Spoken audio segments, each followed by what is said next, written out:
रात चिट्ठी का। रात तकरीबन 4:15 बजे ऑफिस से लौटने के क्रम में सुरेश बाबू की चमचमाती मर्सिडीज कार जैसे ही उनके घर के मुख्य फाटक में घुसी, ड्यूटी पर तैनात सुरक्षाकर्मी तेजी से दौड़कर उनके पास पहुंचा और उन्हें सैल्यूट करते हुए कहा, साहब, एक महिला आपके लिए लिखी गई किसी व्यक्ति की एक चिट्ठी लेकर न जाने कब से यहाँ भटक रही है और बार बार आपसे मिलने का अनुरोध कर रही है। मेरे मना करने के बाद भी यहाँ से जा ही नहीं रही है। उसके साथ उसका एक छोटा बच्चा भी है। सुरेश जी ने गार्ड की बातों को सुनकर आश्चर्य से उस महिला को अपने पास बुलाया और उससे जानना चाहा, आप कहाँ से आई हैं और मुझसे क्यों मिलना चाहती हैं? किसने मुझे ये चिट्ठी लिखी है? कँपकँपाते हाथों से महिला ने बिना कुछ ज़्यादा बोले सुरेश जी को एक चिट्ठी पकड़ाई और फिर मध्यम आवाज़ में सिसकते हुए बोली, साहब, मैं अभागन बड़ी भयानक मुसीबत में हूँ। तत्काल आपकी मदद चाहिए। आपके पिताजी ने मुझे ये चिट्ठी देकर आपके पास भेजा है। मेरा इकलौता बेटा बहुत बीमार है। इसे किसी भी तरह किसी सरकारी अस्पताल में भर्ती करवा दीजिए। आपका जीवन भर उपकार रहेगा। गांव में इसके इलाज की समुचित व्यवस्था न ही होने के कारण मजबूरी में मैं आपके पास आई हूँ। चिट्ठी देते हुए महिला सुरेश जी के सामने अपने दोनों हाथ जोड़कर खड़ी हो गई। सुरेश जी ने उस चिट्ठी को ध्यान से पढ़ा और कुछ पल के बाद अत्यंत गंभीर और शांत हो गए। उसके बाद वे मैली कुचेली साड़ी पहनी कभी उस महिला की तरफ देखते तो कभी उस चिट्ठी की तरफ। कुछ देर तक गहरी चिंता में सुरेश बाबू निमग्न हो कुछ सोचते रहे। दरअसल उस चिट्ठी के साथ साथ वो महिला अपने गंभीर रूप से बीमार बच्चे को लेकर उनके पास इलाज हेतु मदद के लिए अपने गांव से शहर पहुंची थी। सुरेश जी ने उसी क्षण अपने सुरक्षाकर्मी को बोलकर उस महिला और उसके बीमार बच्चे के लिए अपने आउट गेस्ट रूम में रहने का प्रबंध करवाया और फिर वही कुछ देर बाद दोनों के लिए भोजन की व्यवस्था की। महिला ने पुनः उनसे विनती करते हुए कहा, साहब, भगवान के लिए मेरी सहायता कीजिए।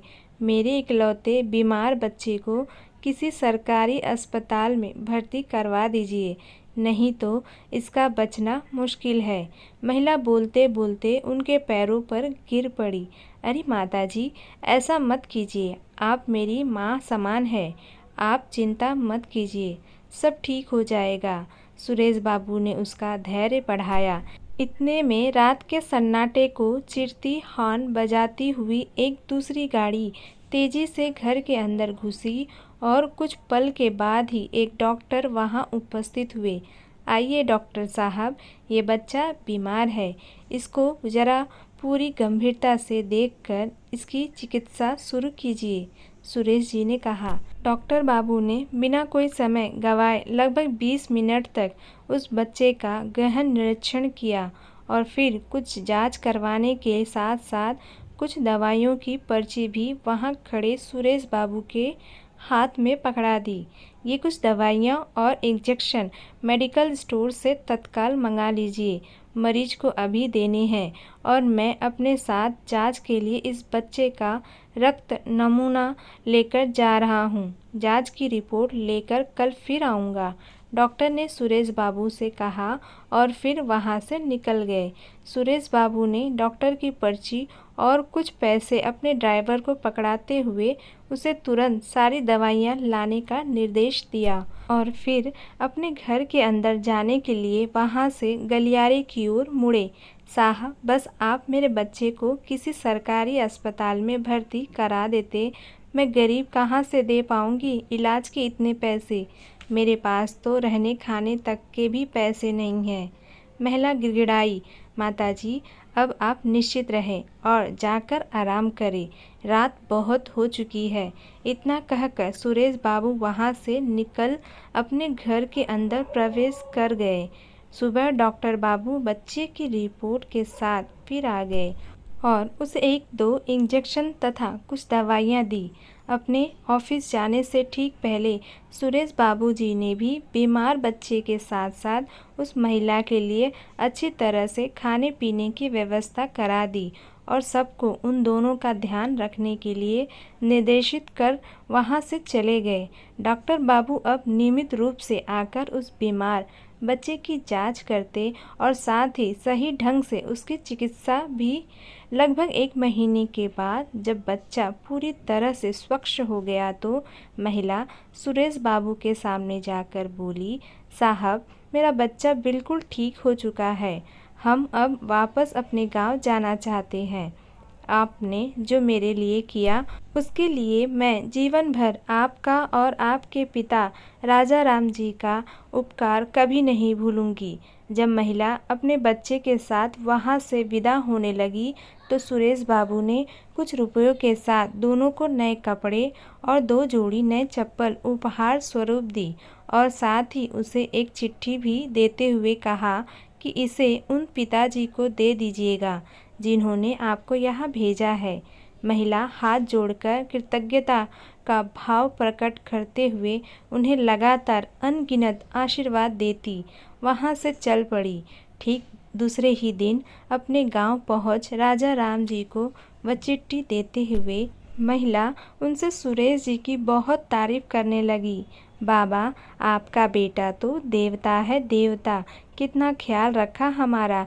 ऐसा बेटा किस्मत वाले को ही नसीब होता है। ऊपर वाला उन्हें और उनके समुचित परिवार को हमेशा खुश रखे। राजा राम जी उस चिट्ठी को पढ़कर ठगे से रह गए। उसमें लिखा था, परम आदरणीय बाबूजी, मैं आपको नहीं जानता और न ही कभी आपसे मिला हूँ, लेकिन अब आपका बेटा इस पते पर नहीं रहता।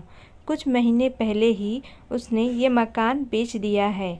अब मैं यहाँ रहने लगा हूँ, पर मुझे भी आप अपना बेटा ही समझिए। बचपन से ही मुझे अपने पिता का सुख नहीं मिला। माँ ने ही पाल पोस कर बड़ा किया है। मैंने जब आपका पत्र पढ़ा तो मुझे ऐसा लगा कि जैसे मेरे सगे पिता ने मुझे कुछ करने के लिए आदेश दिया है। आप कृपया इन माताजी को कुछ मत कहिएगा। आपकी वजह से मुझे इन माताजी के द्वारा जितना आशीर्वाद और जितनी शुभकामनाएं मिली है, उस उपकार के लिए मैं आपका आभारी और ऋणी रहूँगा। सादर प्रणाम। दोस्तों, आपको ये कहानी कैसी लगी कमेंट बॉक्स में ज़रूर बताएं। चैनल पे न्यू हो तो चैनल को सब्सक्राइब कर लें, जिससे आपको लेटेस्ट अपडेट मिलती रहेंगी।